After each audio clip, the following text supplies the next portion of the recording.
Kebin Aceh nyonanggong merdeka. Jerit dana desa. BKAD ditangkap. Cerita lama yang terulang lagi. Orang kecil di bawah jadi tumbal, sementara yang di atas berpesta. Dana desa, katanya untuk rakyat, nyatanya hanya jadi mangsa para pencuri berseragam. Bimtek yang dipaksakan, uangnya habis untuk kantong penguasa. Rakyat kecil hanya bisa menangis melihat hukum yang pincang, yang tajam untuk mereka, tumpul bagi para pejabat.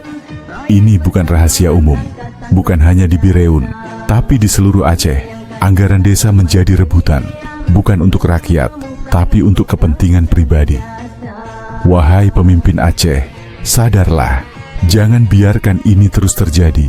Jika tidak berani melawan ketidakadilan, sejarah akan mencatat kalian, bukan sebagai penyelamat, tapi sebagai perusak harapan rakyat.